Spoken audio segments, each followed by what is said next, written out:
अस्सलाम वालेकुम दोस्तों, इंडिया फिर जीत ही गया। Well done India, well done. दिल से खुशी हुई है कि इंडिया ये चैंपियंस ट्रॉफी जीता है, चूँकि वही एक वाहिद टीम थी जो डिज़र्व करती थी कि ये चैंपियंस ट्रॉफी उसी की ही है। पाकिस्तान होस्ट ज़रूर था, लेकिन डिज़र्व जो करता था वो इंडिया करता था ये चैंपियंस ट्रॉफी। मेरे सामने काफ़ी सारी वीडियोस ऐसी आ रही हैं कि जिसमें इन लोग कहते हैं कि इंडिया को फेवर मिली है कि इंडिया एक ही जगह पे खेलता रहा है थ्रू आउट द टूर्नामेंट। उसको बड़ा एडवांटेज था, उसको पिच का बड़ा एडवांटेज था, उसको ये पता था, एनवायरनमेंट का एडवांटेज था, एटमॉस्फेयर को एब्जॉर्ब कर चुका था। बहुत सारी ब्ला ब्ला ब्ला बहुत सारी चीज़ें चल रही हैं और न्यूजीलैंड को, साउथ अफ्रीका को, बाकी हर एक टीम को बहुत सारा ट्रैवल करना पड़ा है। वो फ्रांस 7,000 कोई किलोमीटर चल गया है, साउथ अफ्रीका 5,000 ट्रैवल किया है। नहायत ही थर्ड क्लास किस्म की सोच है इन लोगों की कि आज भी ये लोग ये कहते हैं कि यार इंडिया को ही एडवांटेज मिला है। मैं बाकी मैच के ऊपर बाद में बात करूंगा, लेकिन सबसे पहले ये पॉइंट ऑफ व्यू क्लियर कर दूं कि इंडिया कोई फर्स्ट टाइम नहीं आया फाइनल के अंदर और इस वजह से वो टूर्नामेंट जीत गया।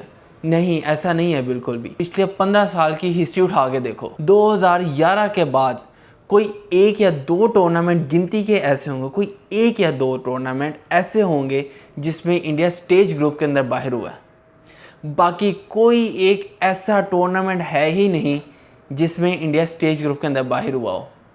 इंडिया लगातार कभी सेमीफाइनल में आ रहा है, कभी फाइनल में, कभी सेमीफाइनल तो कभी फाइनल में। इसको कहते हैं एक स्ट्रॉन्ग सिस्टम जिसके अंदर प्लेयर डेवलप हो रहे होते हैं। इंडिया के टीम के अंदर आप देखो तो 11 प्लेयर तो खेल रहे हैं, वो 11 के 11 एक मैच विनर हैं। और उसके बाद जो 11 लड़के बाहर बैठे हुए हैं उनके 11 से भी ज़्यादा होंगे, वो हर एक प्लेयर उनका मैच विनर प्लेयर है। उन लोगों को भी नहीं पता कि हमारी जगह कब बनेगी टीम में, क्योंकि खेल ही सारे इतना अच्छा रहे हैं। हर एक को पता कि मेरा क्या रोल है, मैंने किस तरीके से डिलीवर करना है इस रोल को, मैंने अपनी जॉब को किस तरीके से मुकम्मल करनी है कि मुझे अपनी टीम को जितवाना है। ये चीज़ जब हर एक प्लेयर के ज़हन में होती है ना, जब उसको पता होता है कि मेरे से भी एक बड़ा प्लेयर बाहर बैठा हुआ है, तो हर एक प्लेयर के ऊपर एक प्रेशर होता है कि मैंने परफॉर्म करना है और मैंने अपनी टीम को जिताना है। अगर मैं नहीं जिता सकूंगा तो एक बाहर बंदा बैठा हुआ है, मेरी रिप्लेसमेंट है, एक नहीं है, दो दो तीन तीन है बाय रिप्लेसमेंट। जब इस तरह की सिस्टम के अंदर आप खेल रहे हो, आप डेवलप हुए हो, तो फिर आप हार नहीं सकते। इंडिया कंसेक्यूटिव 2 बार फाइनल जीत चुका है, उससे पहले सेमीफाइनल में हारा, फिर फाइनल में अपने होम ग्राउंड के अंदर हारा। तो आप ये चीज़ देखो कि इंडिया हमेशा सेमीफाइनल फाइनल की ही गेम में रहता है। वो नहीं आता है कभी भी कि यार चलो हमने 2 टीमों को, बड़ी टीमों को हरा लिया तो हम टूर्नामेंट ही हमारा हो गया। नहीं, स्टार्ट वाला मैच खेलते हैं, वही जीतते हैं और उसके बाद वही एक लेगेसी कंटिन्यू करते हैं आखिरी मैच तक, जब तक टूर्नामेंट रहता है। कभी आप खुद मुझे बताओ कि किसी ने प्रेडिक्ट किया हो कि इंडिया इस टूर्नामेंट के अंदर कहीं भी फेवरेट नहीं है? ऐसा हुआ? नहीं हुआ होगा और ऐसा होगा भी नहीं, क्योंकि जितने बड़े बड़े प्लेयर्स उनके पास हैं शायद ही किसी और टीम के पास ऐसे हों। ये विराट कोहली, ये रोहित शर्मा, ये जिस दिन टीम से बाहर गए, इनके पास इनकी रिप्लेसमेंट भी है और वो भी एक अच्छे रिकॉर्ड बनाएंगे। रोहित शर्मा ने रिटायरमेंट ली T20 वर्ल्ड कप के बाद, विराट कोहली ने रिटायरमेंट ली T20 वर्ल्ड कप के बाद, तो उसके बाद किस की टीम है उनके पास? तिलक वर्मा आए, अभिषेक शर्मा आए। यार ये कोई प्लेयर्स हैं, क्या ज़बरदस्त किस्म की बैटिंग करते हैं। वो अपने अपने होम ग्राउंड के अंदर सेंचुरी मार रहे हैं, वो किसी टीम को खाते में नहीं लिखते अपने। तो ये माइंडसेट है उनका, कितना ज़बरदस्त किस्म का उन्होंने माइंडसेट उनका बनाया है कि यार वो कोई भी बड़ी टीम के खिलाफ खेल रहे हो, अपनी कंडीशन में खेल रहे हो, अवे कंडीशन में जाके खेल रहे हो, किसी को कोई फ़र्क नहीं पड़ता। उनको पता है कि बस हमने अपनी टीम के लिए खेलना है, बाकी जाए सारे बाहर में। किसी को कोई फ़र्क नहीं पड़ता कि मेरे स्टैट्स कैसे जा रहे हैं। बस उनको एक चीज़ से गर्ज है कि ये हमारे मुल्क की टीम है, हमने इस टीम को जिताना है। बस ये जब चीज़ आ जाती है ना किसी भी एक प्लेयर में, वो हमेशा ही मैच विनर बनता है प्लेयर। कभी भी वो अपनी 50 अपने स्कोर्स के लिए नहीं खेलेगा, बस उसको यही होता है कि यार मैं किसी तरीके से भी जाऊं और मैच को फिनिश करके आऊं। वो कभी भी नहीं ऐसे करेगा कि यार मेरे स्टैट्स बेहतर हों, मेरी जगह बस बनी रहे, बस मेरी जॉब चलती रहे, बस मुझे पैसे आते रहे। ना, इन लोगों को पैसे की कोई कमी नहीं है। दुनिया का सबसे रिचेस्ट बोर्ड जो है इंग्लैंड नहीं है, वो ऑस्ट्रेलिया नहीं है, वो इंडिया है। क्यों है इंडिया? क्योंकि वो आप देखो, इंडिया अपने प्लेयर्स पे इन्वेस्ट करता है और प्लेयर्स इंडियन बोर्ड को कमा के देते हैं। इंडिया अच्छा खेलता है, इंडिया जीतता है हमेशा, वो एक लेगेसी कंटिन्यू करता आ रहा है। इसी वजह से तो उनको बड़े बड़े ब्रांड्स प्रमोशंस मिलते हैं। तो उनको क्या ज़रूरत है कि पैसों के लिए वो किसी लीग के अंदर जाएं, जाके खेलें। उससे ज़्यादा अच्छा तो वो इंस्टा के ऊपर एक पोस्ट लगाते हैं, उससे ज़्यादा डबल कमा लेते हैं। ये चीज़ होती है कि आप अपने आप को खुद बड़ा बनाते हो, कोई आपको बड़ा नहीं उठा के बना देगा। आप खुद अपने आप को डेवलप करते हो, अपना माइंडसेट चेंज करते हो कि हमने बड़ा बनना है। उनके रोल मॉडल्स चेक करो तो वो सचिन तेंदुलकर, राहुल द्रविड़, यार क्या क्या प्लेयर्स हैं उनके पास, किस किस का बंदा नाम ले। एक और ये चीज़ है, पाकिस्तान और इंडिया का बहुत ज़्यादा कंपेयर होता है। मैं तो नहीं इस चीज़ के अंदर मानता कि इंडिया और पाकिस्तान की कोई राइवलरी है, कोई चांस ही नहीं है कि पाकिस्तान को और इंडिया को कोई राइवलरी मैच हो, फ़ायदा ही कोई नहीं है। ऐसी बिला वजह हाइप दी हुई है। पाकिस्तान किसी खाते में नहीं आता और इंडिया क्या ज़बरदस्त टीम है, साफ सी जो बात है। मेरे पाकिस्तानी लोगों को बहुत बुरा लगेगा ये चीज़ कि यार तू अपना बंदा हो के इंडियंस को सपोर्ट कर रहा है। नहीं, ऐसी बात नहीं। मेरे अंदर एक ट्रू स्पोर्टमैन स्पिरिट है कि यार जो अच्छा खेलता है वो ही ट्रॉफ़ी डिज़र्व करता है और उसी को ही हमेशा सपोर्ट करना चाहिए। अगर आप अच्छा खेलो, बेशक मेरा मुल्क है, मेरा मुल्क अच्छा नहीं खेला, ये डिज़र्व करता था बाहर होना स्टेज ग्रुप के अंदर ही। मैंने पहले प्रेडिक्ट कर दिया था पाकिस्तान जिस दिन न्यूजीलैंड से हारा था पहला मैच, पाकिस्तान उस दिन टूर्नामेंट से बाहर नहीं हुआ था। पाकिस्तान 50% उसी टाइम टूर्नामेंट से बाहर हो गया था जिस टाइम पाकिस्तान ने अपना स्कोर अनाउंस किया था।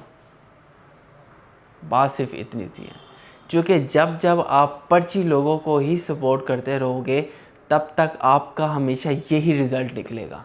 इसके अलावा आपका कभी अच्छा पॉजिटिव रिज़ल्ट नहीं निकलेगा। हाँ, आप तुक्के से कुछ मैचेस जीत सकते हो, हाँ आप तुक्के से कोई बड़ी बड़ी टीमों को टक्कर भी दे सकते हो, लेकिन आप एक लेगेसी कंटिन्यू नहीं कर सकते अगर जब तक आपका ये वाला मेरिट सिस्टम रहेगा। आप कंटिन्यूसली बड़े टूर्नामेंट्स नहीं जीत सकते। आज खैर अगर मैच की बात करूं, क्या ज़बरदस्त किस्म का मैच हुआ है। मुझे ऐसा पर्सनली तौर पे बिल्कुल नहीं लगा कि इंडिया मैच के किसी भी एक हिस्से में आके अड़ा हो या फंसा हो कि यार इंडिया शायद डगमगा रहा है। नहीं, ऐसा कोई चांस ही नहीं था।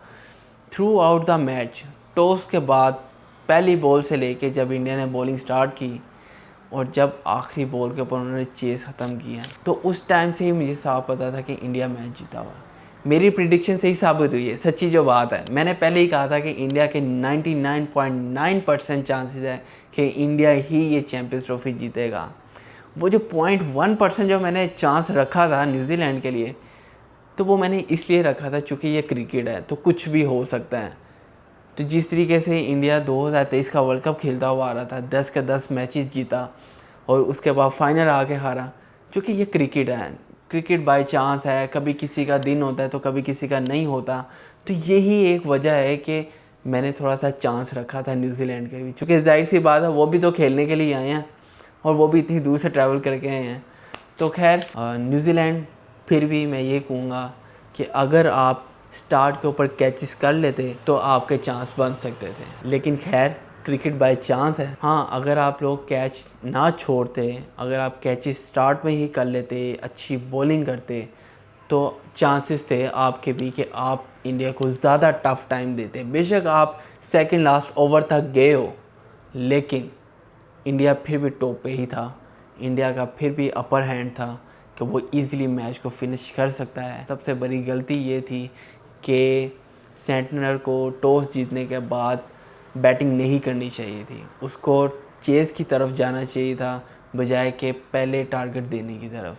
तो खैर सबसे बड़ी एक ये गलती थी। दूसरी बात ये थी कि आपने जब डिफ़ेंड करना हो ना अपने टारगेट को, स्मॉल टारगेट को जब डिफ़ेंड करना हो, तो फिर आपको अपर हैंड रखना पड़ता है। आपको एक जान लगानी पड़ती है फील्डिंग के ऊपर, बॉलिंग के ऊपर जान लगानी पड़ती है। एक एक स्कोर रोकना पड़ता है आपको, ताकि आप अपने स्कोर को डिफेंड कर सको, अगली टीम को प्रेशराइज़ कर सको। तो ये चीज़ें, बहुत सारी चीज़ें मैटर करती हैं। लेकिन न्यूजीलैंड ने काफ़ी हद तक फाइट की है, लेकिन फिर भी मैं अप्रिशिएट करूँगा न्यूजीलैंड को भी, वो सेकंड लास्ट ओवर तक गए। बहुत बहुत मुबारक हो कि आप 2025 के चैम्पियन बने हैं, लेकिन इससे भी ज़्यादा बहुत ज़्यादा अच्छा होता कि अगर आप लाहौर में होते और गद्दाफी स्टेडियम में आप ट्रॉफ़ी उठाते तो क्या ही बात होती।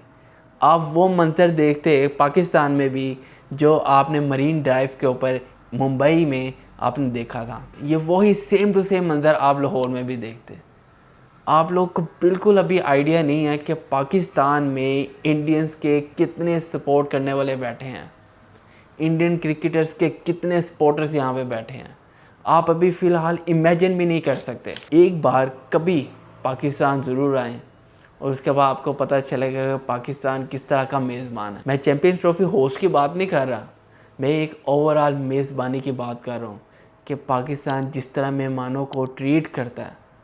एक बार पाकिस्तान आए तो आप याद करेंगे हमेशा, और हमेशा आने वाले लोगों को भी कहेंगे कि क्या ज़बरदस्त कंट्री है, क्या ज़बरदस्त किस्म के लोग हैं यहाँ के। दोबारा से इंडियन फैंस को, इंडियन टीम को, इंडियन बोर्ड को मुबारकबाद कि आप जीते हैं और आप डिज़र्व करते थे ये ट्रॉफ़ी जीतना। और well done India, well done. ये चैम्पियंस ट्रॉफ़ी मेरा भी एक नया सफ़र था कि मैंने भी अपनी एक नई जर्नी स्टार्ट की है, इसमें मुझे भी ज़रा सपोर्ट कीजिएगा।